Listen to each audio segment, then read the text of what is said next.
Hi everyone, and thank you for joining us at the Microsoft Fabric UK user group. I'm your host Leon Gordon, and as always, we are back with another fantastic session for all of you fabricators out there. As usual, please do let us know where in the world you're joining us from, and we will have our co-host Pragati Jain back with us shortly as part of today's session as well. Now, with that being said, as I mentioned, we do have a fantastic session in store for you today.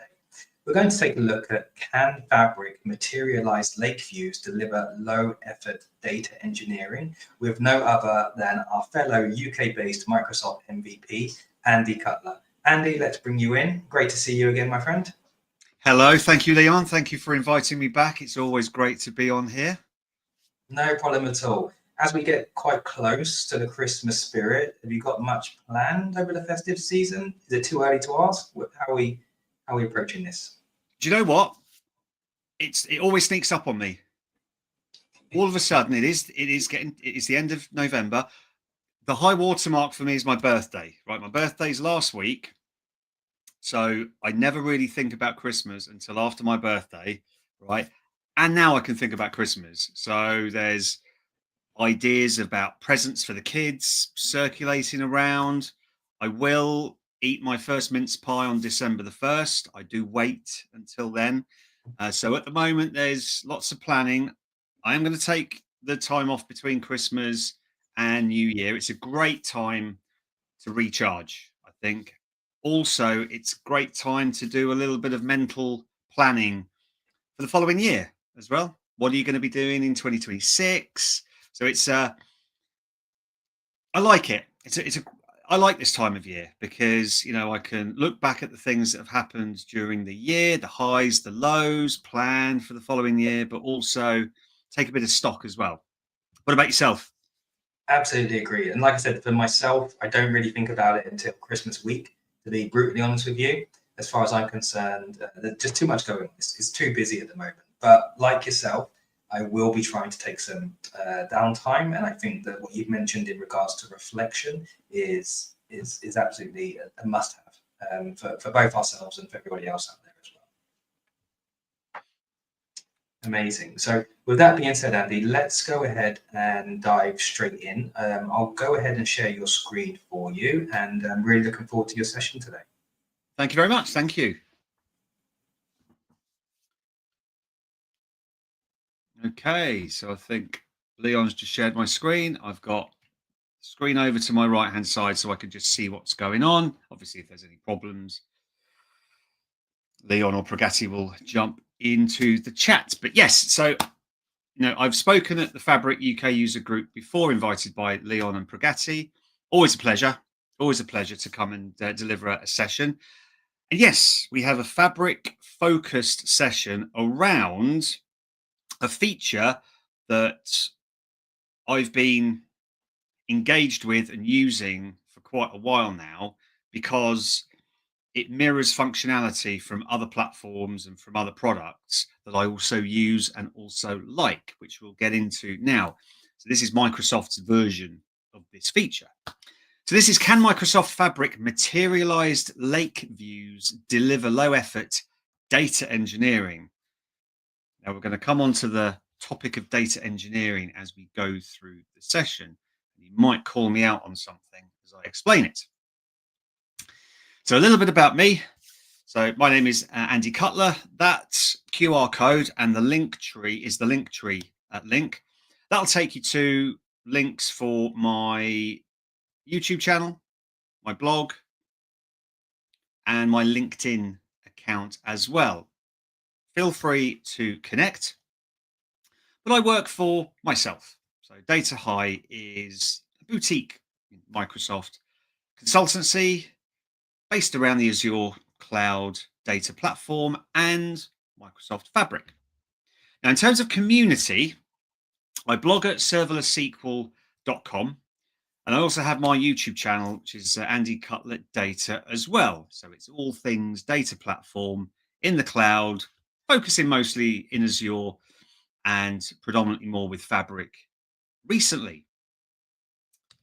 Now, for the agenda, we're going to be looking at what? Data or analytics engineering, right? The title of the session has data engineering in, but I want to kind of flow into analytics engineering from there. Got some options. So this particular feature that Microsoft have created is not unique. It is not a feature that has not existed before in other services, in other products. This is just Microsoft getting around to implementing this feature in their products, right? Microsoft's huge organization, right? It's got to pick and choose what it puts in their products. Very pleased that this is a feature that is in Fabric now. Then we dive into Materialized Lake Views, so the feature itself, and then we'll briefly touch on Gen MLV framework. So that'll be in the demo. Now, this is a framework that I've created to work with MLVs because, as I've said in the title, can Materialized Lake Views deliver low effort data engineering? Well, I'm even more lazy. I've created a framework that makes working with Materialized Lake Views even easier. Like I said, I'm quite a lazy person. I like to get as much as I can out of as little as possible. So with that, let's go into analytics engineering. With analytics engineering, it's not really focused on getting raw data. It's not focused on going out there and getting data from all the different APIs and all the different data sources. Analytics engineers, they're taking prepared data. It's cleansed data, which is ready for downstream modeling.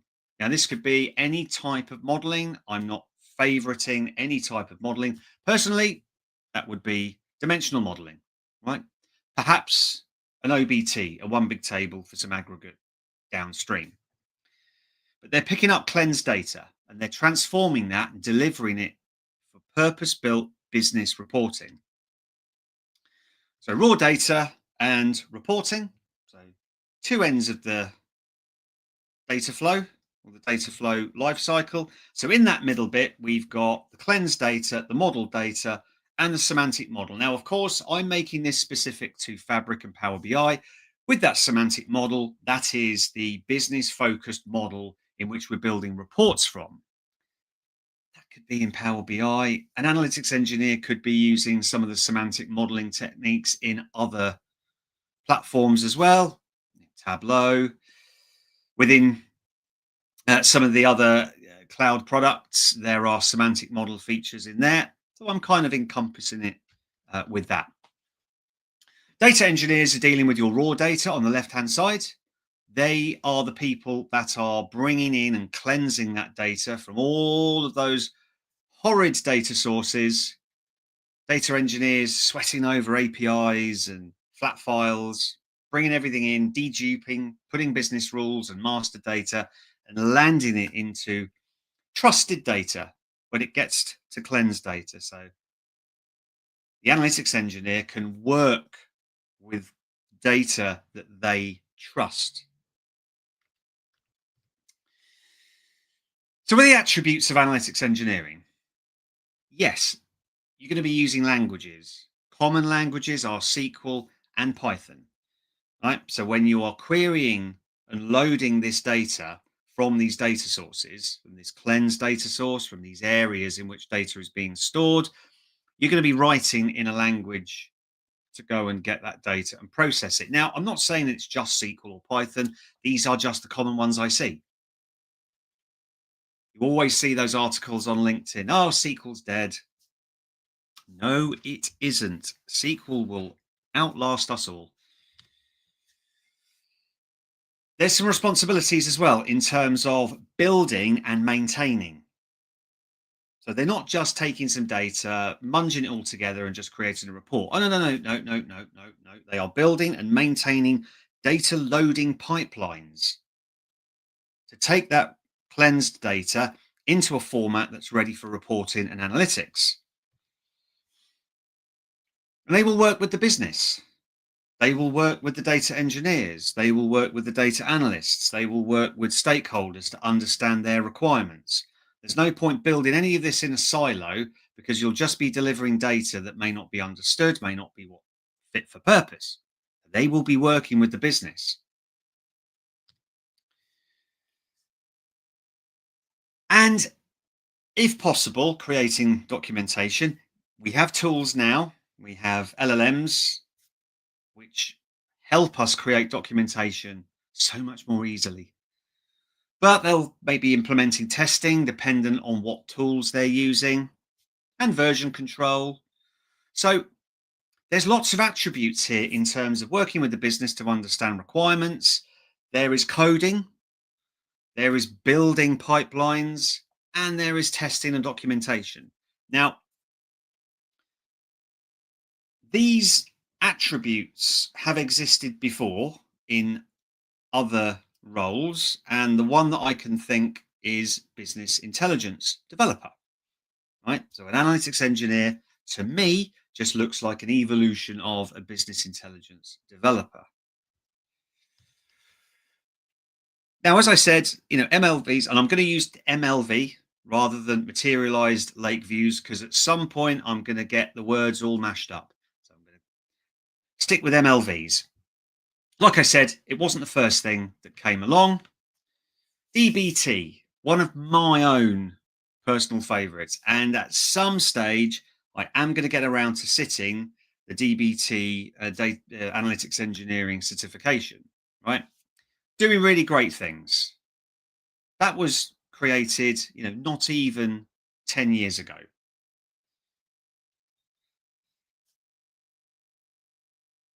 This has been renamed again since the rename. I knew this in Databricks as a feature called Delta Live Tables.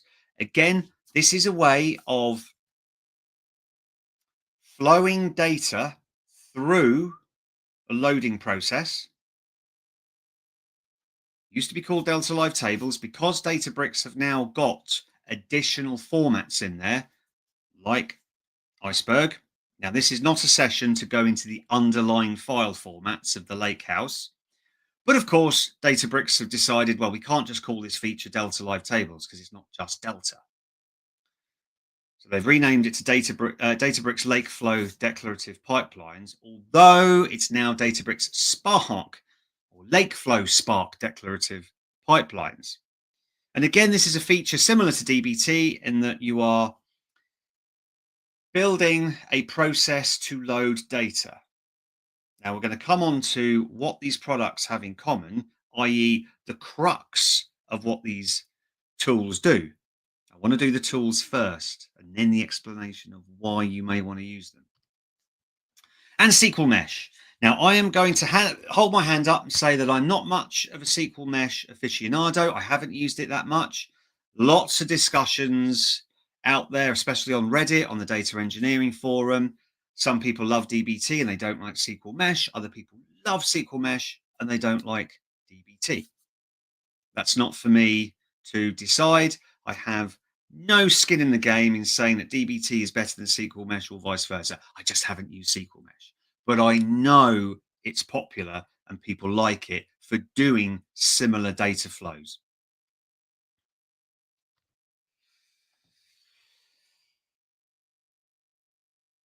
What are we using these tools for? Why? This term declarative data transformation. When we're creating objects in a data store, I'm not going to just say database, I'm going to say a data store. They could be manifested as tables, they could be manifested as views. We've got to create those tables and views. We've got to give those tables and views definition. Create table, such and such. Add a column. Give the column a name. Give the column a data type. Perhaps that column has got a default or a constraint. But we're having to define the schema. We're having to define our objects up front. Whereas here, what we can do is in our transformations themselves, we're declaring the schema of the table or the view downstream. We're also creating a DAG, a cyclic graph, a dependency tree. When we're chaining data loading processes together, whatever tool that we're using that has this inbuilt functionality can detect the relationships and dependencies between the objects. So if you've got a bunch of tables that have to load before other tables load, the tools will automatically work out the dependency. Now, this is done in various different ways. DBT does it in one way. It has a keyword called ref. Materialized Lake Views in Fabric, they do another way, just the table name itself. There is some validation and some testing. Now, testing and validation in these tools is all going to depend on the maturity of those tools. So, for example, DBT, very mature tool. It has testing inbuilt. It's got validation. Materialized Lake Views, they're very young. They are still in preview. So there are some data quality checks, but in terms of testing, there's nothing there yet. And as I've said, these tools are all going to have different features and maturity, but they all have a common theme.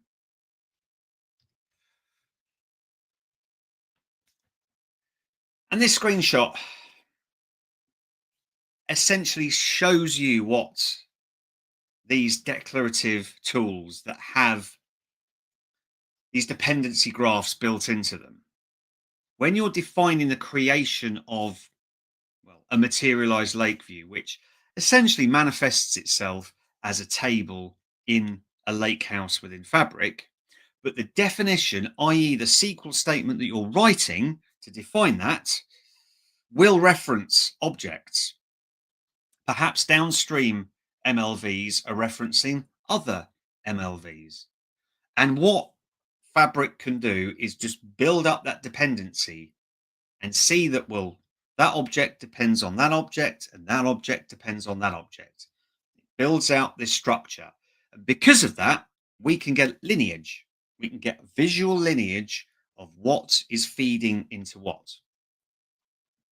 So we're writing SQL to define the transformation and the schema. So when we write our select, and we're pulling our columns through and we're transforming our columns, those columns or the output actually become the schema downstream.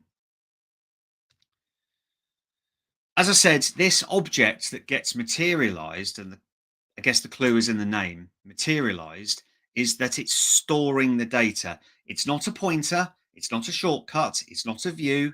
It is physically moving data and loading it locally to that MLV. And that's the whole point, is that if there are complex transformations, you may not want to put that in a view. You may not want to make that transient. You may want to make that physical.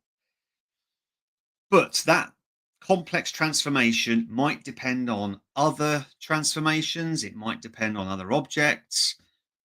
Other downstream objects may rely on that complex transformation.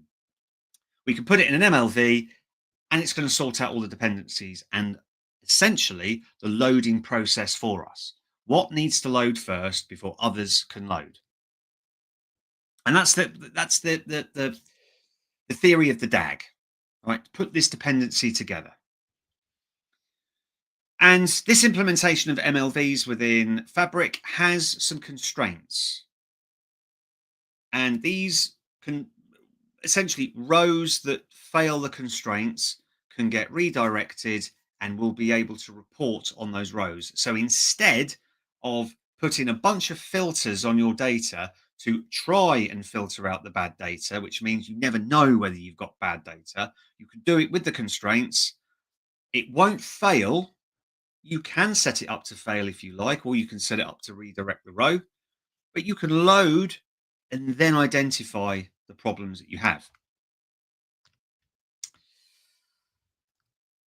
Oops. Why would you use MLV other than to manage the schema of an object and manage the dependency? Well, medallion architecture, because we've got this dependency that gets created. Some things need to load before other things need to load before other things need to load. If we're putting this all together manually, it can get into a bit of a bit of a nightmare. You can metadata drive this process. You can use tools like Airflow. So Airflow is available within Fabric, and you can create a loading dependency or a DAG within Airflow to load things. But with MLVs, it's all done for you automatically. So for example, if we have some source data and that's been loaded into a lakehouse, let's say our local friendly data engineer loads all that data for us from APIs and databases and SFTP sites. We've got it available in a lakehouse for us.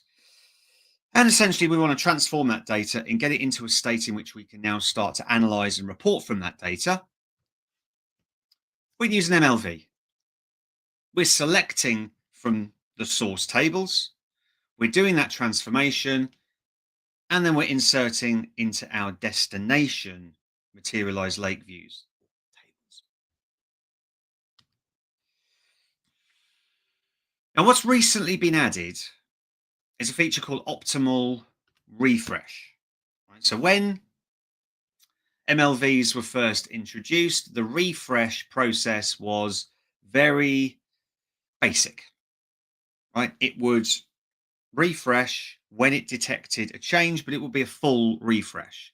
So if you had a table that had 1 million rows in downstream, and one row got inserted, then the MLV will load all of the rows again. If it didn't detect a change, it just wouldn't run. Okay, now that's not particularly performant to have one row change and then the whole thing have to be refreshed. So now we've got a setting within the GUI called optimal refresh. There's a decision guide that this optimal refresh goes through. So we're going to go through that now in a visual way. So I've sort of gone through the documentation, tested, broken it down into what it's actually doing. Now, if you've got it off, right, so you've got that optimal refresh disabled, whenever you run a refresh of the Materialized Lake Views, and for a point on that, there is no automatic refresh of an MLV if the source data changes. So other implementations of this type of technology, if the source data changes, it automatically triggers a recompute and a rebuilding of the object that it's dependent on. That's not happening here, right? We have to trigger the refresh either through a schedule, or through code. So if we've got that setting off, then that's just going to reload the data every single time you refresh the MLV.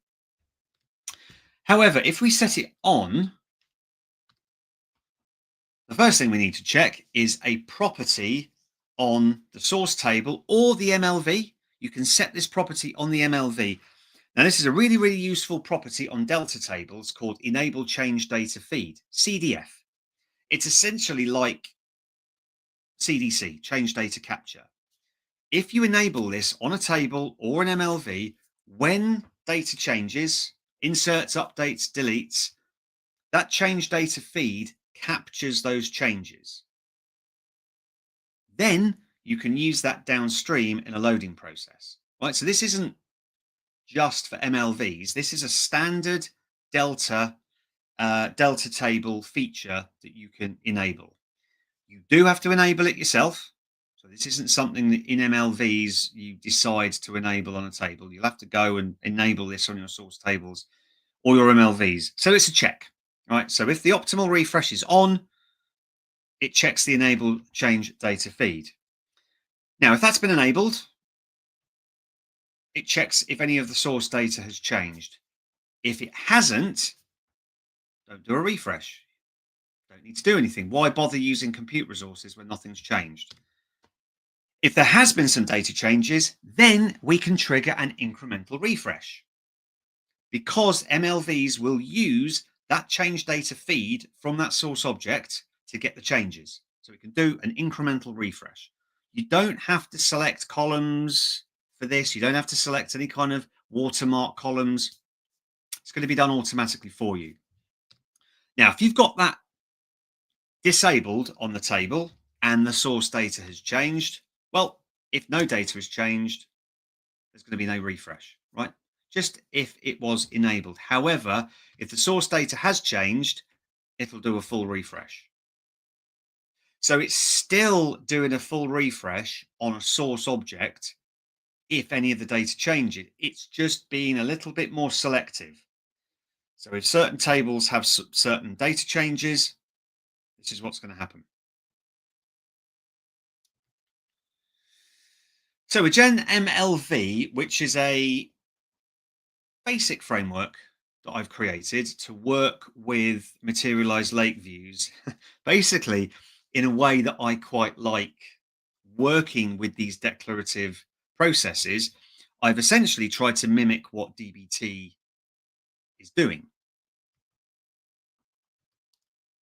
It's available on GitHub, so it's at github.com data high gen MLV. I've just pushed a change today, actually. Now, anyone familiar with DBT?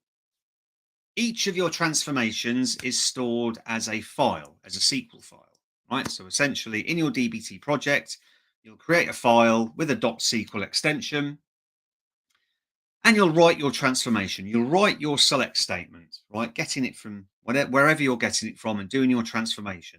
So I've mimicked that here. So we'll see that in the demo, where each of my transformations, essentially each of my MLVs, is just a SQL file that I store in a Lakehouse files section.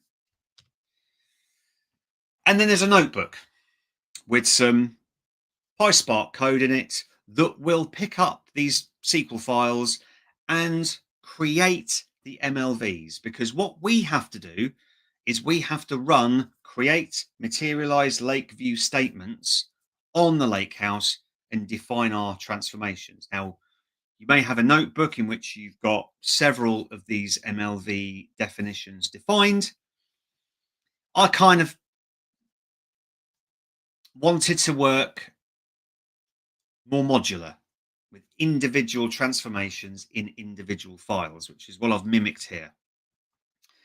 If you delete one of these SQL files and you rerun the synchronization process, it's just going to delete the downstream MLV.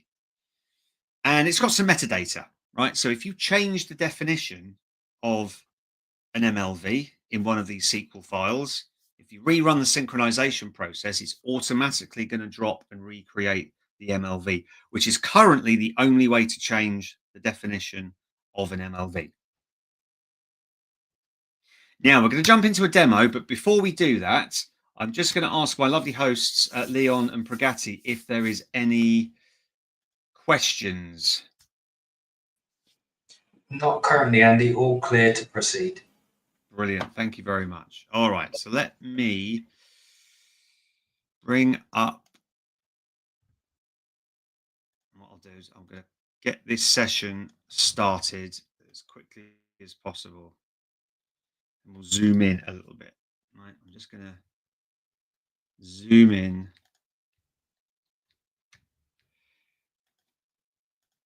There we go. A couple of these. I have to say, just as an aside, the tab view in Fabric, I hate to use the word game changer. I really do. But it really is a bit of a game changer where we could just flick between. Now, I've got a bit of a loading process that I want to create, which is taking data from a bronze layer, cleansing that data and saving it into a silver layer. And then I'm going to transform that into dimensions and facts and some aggregate tables in my gold layer. So this is just a standard bronze, silver, and gold. Now, the gold tables are all going to be created in this framework. However, I want to go through the standard way of creating MLVs in Fabric. So let's say I've got a SQL query that I want to run and save this downstream. So I'm pulling from a raw area, right? I've got some raw dates, right? I may be enriching it.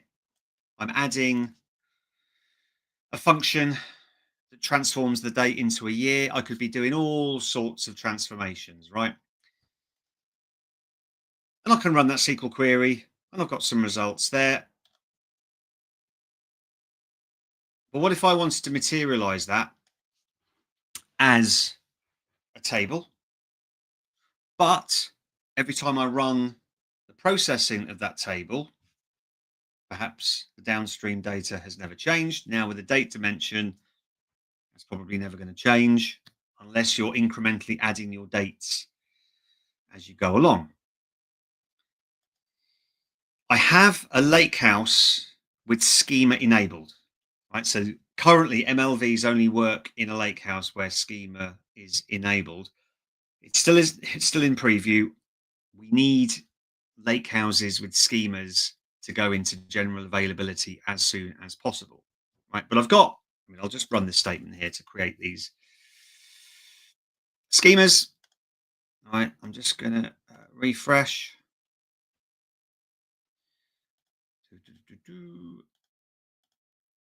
So we can see that, well, we've got nothing in silver. We've got nothing in gold.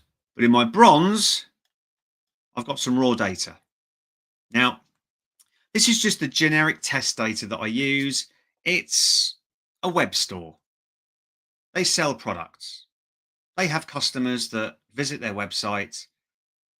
They might browse a product. They might put a product in a basket, and they might purchase a product. Right? So it's just a standard funnel, really. So I've got the when, I've got the what, and I've got the how. Right? So I've got what events are being generated in terms of putting something in a basket. I've got what product they're putting in their basket and purchasing, and I've got when it happens as well. So with an MLV, create materialized lake view if not exists. Now I'm going to create that in the silver schema, and I'm going to cleanse the dates. Now, the purpose of this session is not to go into writing transformation in SQL, right? This is just to show you that SQL is being run. So for this, I am transforming some data. I'm taking a pre-existing column and I'm computing another column. But you can imagine I'm cleansing, I'm trimming, I'm deduping, I'm enriching. I'm doing something with that data in this MLV. So I'll run that now. I can add a comment. I can add some table properties, some metadata to that table. And it's going to run. And the MLV will use, well, you can see at the top, we've got this environment, right? So we can specify a different environment. Otherwise, it's just going to take the default workspace Spark compute that you have enabled by default. So when we've run this MLV, what I'll do is we'll refresh. And we've got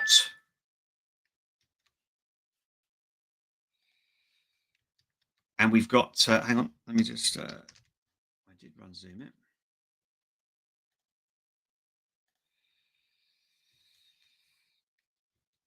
And we've got cleanse dates there. Now, you'll notice the little lightning bolt. So that denotes that this is an MLV.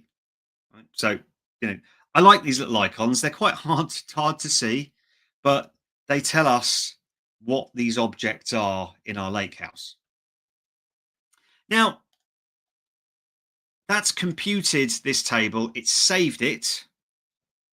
So it's actually physically storing the data. It's not just a reference to the data it's loading. It is physically manifested itself. So if we have a look at the map views, we have a look at the silver schema. We've got cleanse dates, right? If we view the files, there we go. There's a Delta log. There's a Parquet file. There's the data in the Parquet file. And there's the metadata to do with the process itself, right? So it's physically manifesting that data. Now, if we go back to the notebook, we've got some system functions that we can run. We can show materialized lake views in certain schemas, right? So we've got materialized lake view in the silver schema called cleanse dates. If I scroll down there, I can show the definition. So if you do run your MLV creation and then you just lose your notebook or delete it, we do have the statement that you used to create it. We can rename an MLV. So I'm going to rename it actually now. I did say that you can't change the definition of an MLV. So you can't alter an MLV and change the statement. You have to drop it and recreate it. So let's just refresh that now. And we've got cleansed dates new. Let's create another MLV based on that MLV we've just created. So same thing, create materialized lake view. If not exists, gold.dim dates. Now my comment shows me dimension MLV table. Again, the whole purpose of this session is not to show you lots of complex SQL. It's to show you the process of what we're doing to create these MLVs. And we've got some metrics available to us, and we'll come back to the metrics in a little while. Now, we're going to stop there because it's all been quite code-based. We've got some source data. We've loaded that into our cleansed schema.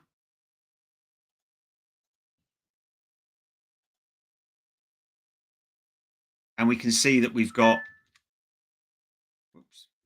dim dates available down here. And that's going to be based on our cleanse dates. We can't really see that. We know it through the code, but how do we visualize this? So if we go back to the lake house, we've got this area up here, which is manage materialized lake views. If we have multiple lake houses, we can create materialized lake views in those lake houses. But when you create an MLV in the lake house, it's tied to that lake house. Now, at the moment, so just as a bit of an aside, you can create an MLV in a lake house and reference an MLV or an object in the same lake house. You can also do that in a lake house in the same workspace. So if you've got multiple lake houses in the same workspace, you can chain this loading process together in MLVs and the lineage will work. What won't work is if you create an MLV cross workspace. You can actually do it, but the lineage will break. So the cross workspace lineage isn't there yet. But cross lake house within a workspace absolutely works fine. So sorry to jump in there, but I think we have a couple of questions that might be relevant to this stage. That's okay. So the first one, which I think is quite relevant, is this one coming in, which asks, when you drop and recreate the MLV, what happened on the file views for Delta log Parquet files? Sorry, Leon, so when you drop and recreate MLV, what happens on the file views for Delta log, the Parquet files? So they will be dropped. Yeah, so we can actually see that right now. So actually, if you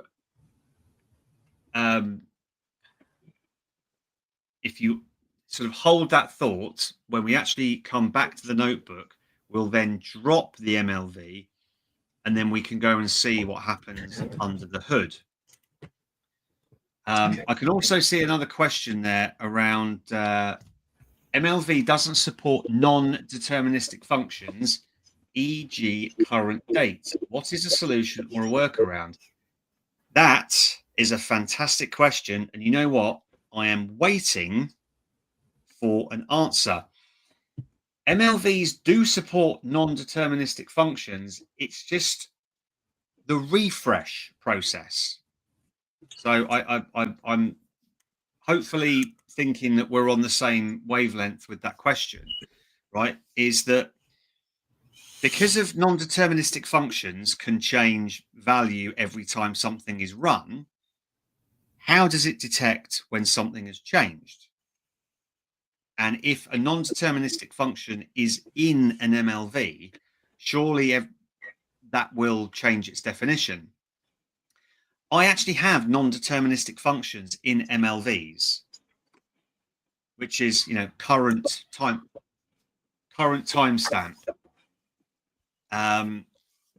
which essentially at the moment in my testing, it's actually working okay. So the question has gone back to my question has gone back to Microsoft about the deterministic nature of the MLVs. So it is a really good question, but to be honest with you, in my testing, it's a little up in the air because I've been able to use non-deterministic functions and the refresh has worked successfully. I'm just okay. Would you mind if I just take a very quick break for 2 minutes, and I will be back online as soon as I can. One of my kids is worried about something. Yeah, absolutely, Andy. No problem at all.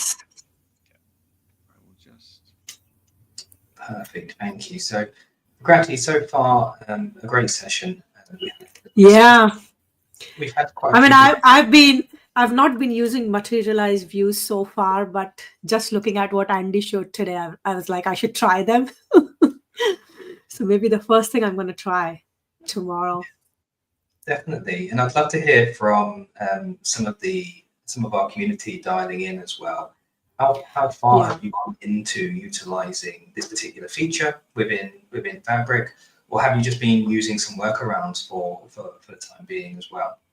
So please feel free to ask some questions via the chat. I know that we've had a couple of great questions coming in. The last one particularly. Mm-hmm. Yeah. What strikes me, Pragati, is the amount of testing. I don't know if testing is probably the right way to put it. The end users, individuals, MVPs like ourselves are currently trying to unearth within Fabric the art of the possible.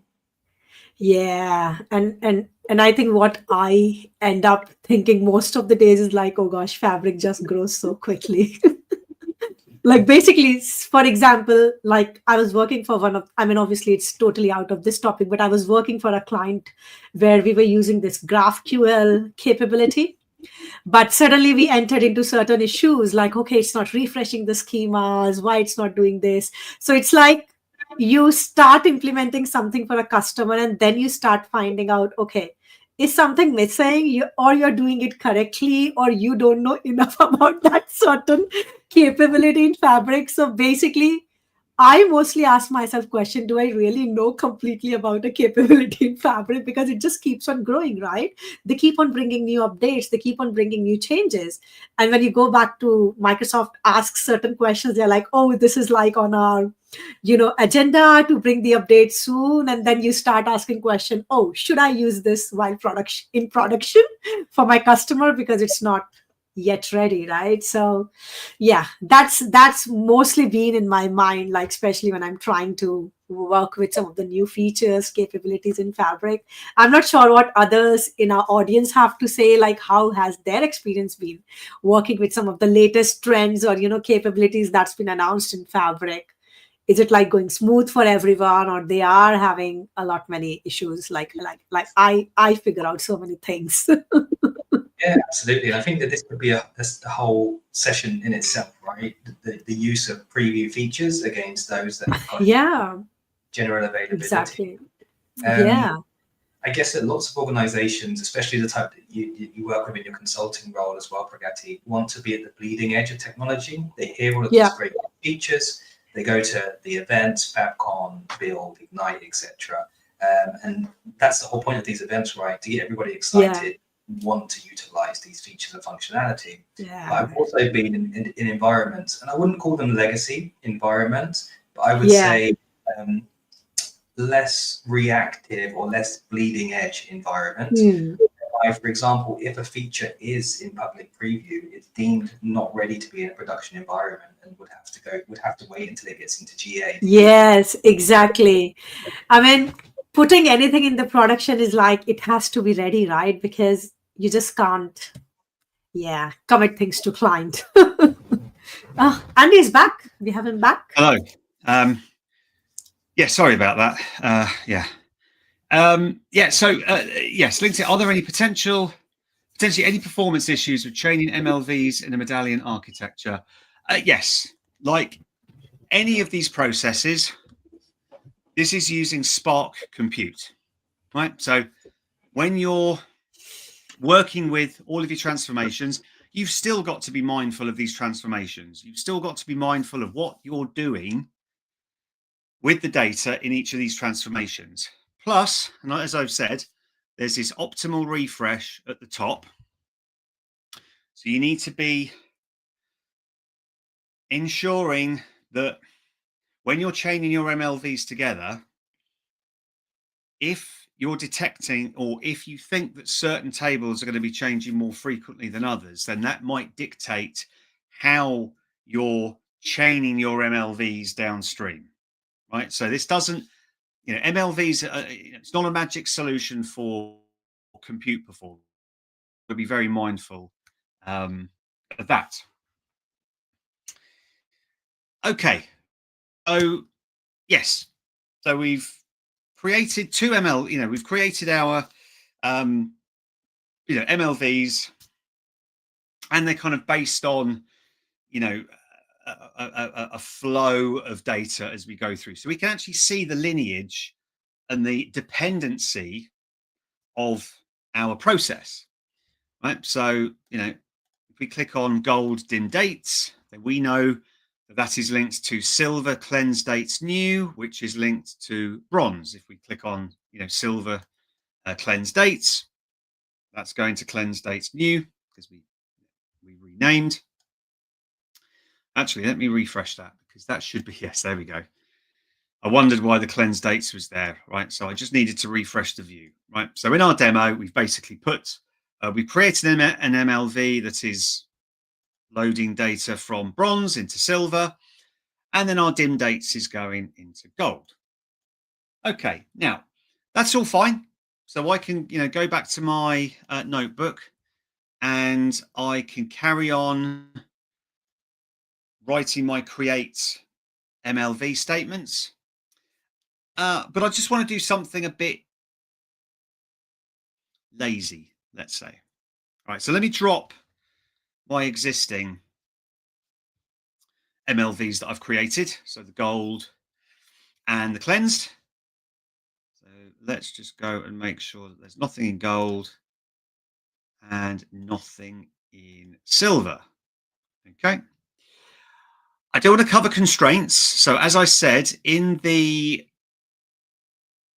slides, we talked about testing and we talked about constraints. So at the moment, there's no automated testing in terms of MLVs, but there is constraints, right? So we can add a constraint, and you can add multiple constraints to check for the data. Now, what this constraint is doing is it's giving you an option. What do you want to do with that particular row of data that fails the constraint? Now, at the moment, on an MLV, we can either drop the row or fail the process completely. So it's all going to depend on your loading process. If something in your source doesn't conform to your constraint, and it really means that you do have to stop the loading process, then you can fail it, right? Here, I'm dropping the row. So it's sort of redirecting the row into an area. And then we've got a data quality report that we can run that shows us some statistics, right? So it's not hiding data. We're not filtering out data. We're just putting a constraint in there that will redirect the data. So if we go back to my lake house, let's refresh that. We don't have any MLVs. Now I'm going to go back here. I thought, well, to be honest, I really only want to be worried about writing the transformations. That's what MLVs are all about. I just want to be able to write the transformations and deploy my MLVs. So to that end, what I've done is there is a notebook that's available on GitHub. Right, so at the moment, it's pretty alpha, right? It's just a set of functions, right? We're not going to go through the code, right? But what this does is this picks up files from the Lakehouse files area.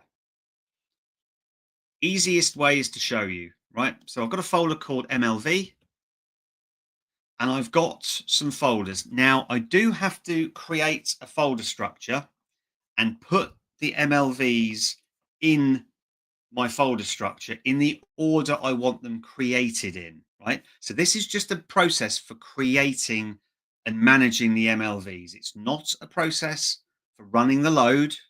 That's what you do when you schedule it, and we'll see that in a minute. This is simply the process for creating and managing the MLVs. So if I go into O1, we can see that I've got 4 .SQL files. So if anyone is familiar with DBT, this is going to be quite familiar. Now the format is that I've got the schema.mlv name. So what will happen is when this process runs, it's going to pick up these SQL files, it's going to parse the naming convention of the files and deploy them in the correct schema with the correct name. So for example, silver.cleansedates, there will be an MLV created in the silver schema called cleansed dates. So in my SQL file, I've just got the definition. I don't have to create Materialized Lake Views statements. I've just got the definition. I can add my constraints, my comment, my table properties, and my select. It's as simple as that. So if I go into each of these, it's the definition of the MLV, right? So for example, all my silver MLVs I've put into the O1 folder. I've got my dimensions, all my gold MLVs in my second folder. My facts, now I've just got a single fact here. In my third folder, and in my fourth folder, I've got some aggregate tables that are using the fact table and are also using the dimension tables. So if we go into one of these, then as you can see, it's an aggregate. Loading from the fact table, joining on date, on products, on the event type, doing some sums and aggregating. Now I could have a notebook with all of the MLV statements, and I could run them all and create the MLVs. I just like this because I can just create a SQL file with the definition, load it into here, changes. Other thing is, if I go into an MLV, if I change the definition, so I won't do it here, but if I change the definition, the process automatically picks up those changes, drops the MLV and recreates it. Right, so let's just run that now. So I'm going to go into my notebook. Now what I can do is, as I said, we're not picking through this code. That's available on GitHub. But I've got a dry run. So I'm just going to run that. And we're just going to run that now. And get this process running. Start the Spark cluster up. And if we run There we go. Right. So it's going to create those 4 MLVs. It's going to create those 3 dimension tables, the fact table, and the 2 aggregate tables. So let's just go ahead and run that. Right. I'm just going to run it. So it's just a single notebook, several functions, reading the metadata, reading those SQL files, passing the contents, and then running the create or the drop and recreate statements for those MLVs. So let's see it go through here. So it'll be doing the silver. So let's have a look as it's going along. So we've got the dates. We've got the event type. There we go. Products. So it's just looping through, running that create materialized lake view statement for everyone. There we go. And this is just the definition, right? So this is just creating the MLVs. This is, don't need to do this every time you want to load the MLVs. This is just simply creating the MLVs. All right, so we've got all the silver ones. So let's have a look at gold and refresh. So we've got dim dates, we've got dim event type, we should have products come through, and then we should have a fact table. There we go, we've got our fact table. And then lastly, we've got our 2 aggregate tables that are loading from the fact table and the dimension tables. So let's just refresh this. There we go, there's our aggregate table. And we'll wait for the last one to come through. There we go. Okay. Now, if none of my definitions and my MLVs change, absolutely no problem. Don't have to run this at all. So this notebook would be part of a deployment process in terms of synchronizing the definitions of MLVs. What does this actually mean when we visualize? Right, so we did a very really basic 2-stage MLV process, but this dependency we can now visualize. So if we have a look, and we look at the lineage, now you can start to see things start getting a little bit more complex. Now, instead of us having to define loading processes for all of these manually, the MLV process will take care of this for us. If no data changes in any of those bronze tables, nothing's going to load. If data changes in some of those tables, then only some of the MLVs are going to be refreshed. Right, so if I zoom in a little bit here, right, so we can say, okay, so there's my raw web telemetry. If I click on that table, what's that table feeding into? Well, we've got our 2 aggregate tables. We've got our fact table. So we can see the flow of data as it's going through from there. Event type. So where does event type go? Again, we can see the flow all the way through. Now, this is just standard MLV functionality. We look at dates. We can see the flow and the dependency of dates. If I just refresh that, what I'll do is, so we can see there's some refreshes happening here. So the last thing I'll show is some of the metrics that are available. If we go back to our tables, in the DBO schema, you will see a sys DQ metrics table. This is the data quality metrics, not just data quality. I think they should rename that. But if we query that table, so what I'll do is I'll go to the SQL endpoint. I've already got my query there. So what we'll do is we'll run that. So I'm loading from that sys DQ metrics table. What that will show us, well, that'll show us, the lake house that we're getting the MLV from, the MLV itself. Then we'll be able to see, well, what's the MLV doing when it's running and when it's refreshing, right? So now we've got, can't rename the, can't widen the columns on here, but now we've got some statistics in terms of how many rows were loaded when we're running the refresh. So this is where we can see a full refresh, or we can see if there's not been a refresh. Now, if I scroll down,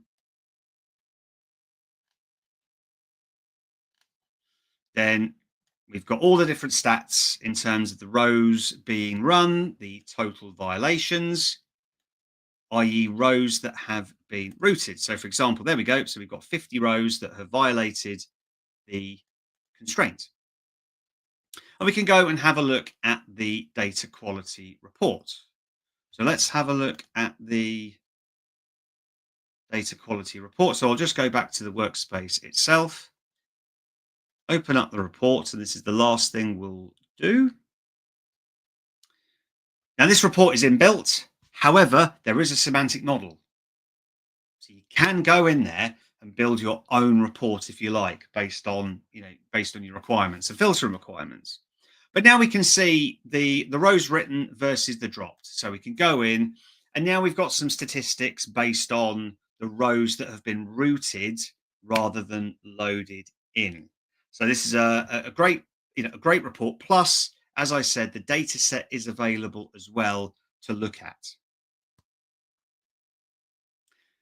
So I think with that, that is the end of the demo. I'm going to switch back to the slides.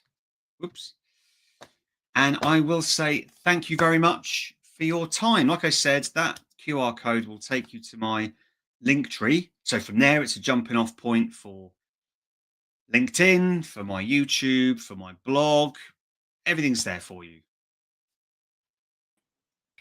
Absolutely amazing, Andy. Thank you very much for that walkthrough on MLVs and the capabilities that exist from them. And we do have one remaining question to go through at the moment. So let me just go ahead. And Pragati, would you like to go ahead and read this one for us? Yeah. So this question comes from Tuan Fung. Sorry if I'm just mispronouncing this name. But the question here is, what is recommended for dependency levels? Example, 4 to 5 layers.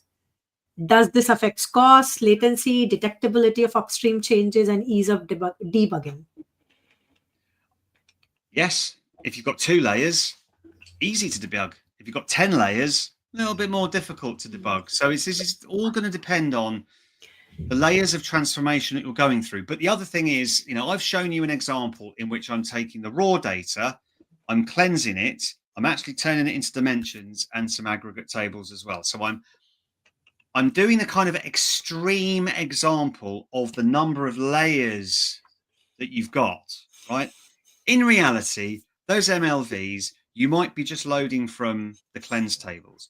You might even be loading just from the dimension tables itself. But again, the thing about Fabric is that it's giving you the canvas and it's giving you the paintbrushes and the paint. And it's up to you to paint that picture.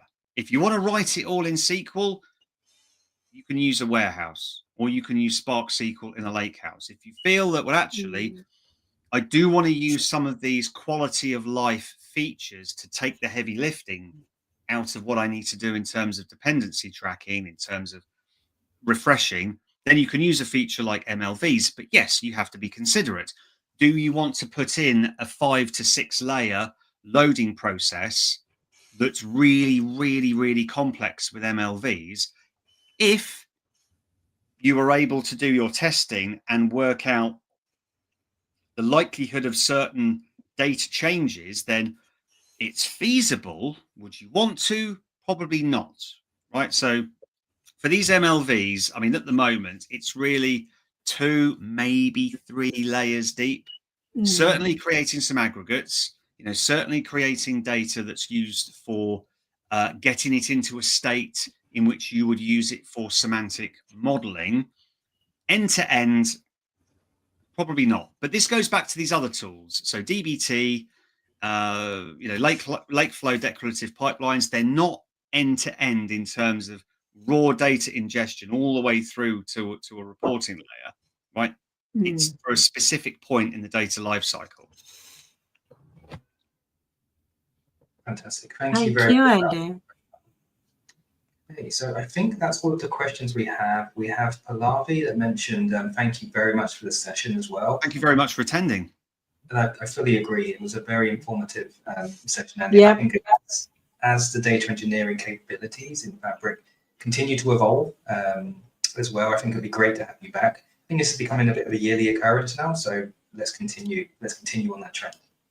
Yeah. I would love to. Love to. Thank you. Amazing. Well, thank you once again. And Pragati, let's go ahead and close this session. And as I mentioned, absolutely fantastic session there from Andy. We will be keeping everyone posted. It was a great refresher actually, because I did end up reading about Materialized Lake Views at some point, but I never used it, as I said earlier. So it was like a good way to get that refresh knowledge what Andy just showed. Oh, absolutely. You have to keep us posted on your progress as well, Pragati, when you do get a chance to use them a little bit more. Definitely. Okay, with that in mind, like I said, we do have some more events lined up, so please do stay tuned. And as always, you could have been anywhere in the world, but you've been here with us at the Microsoft Fabric UK User Group.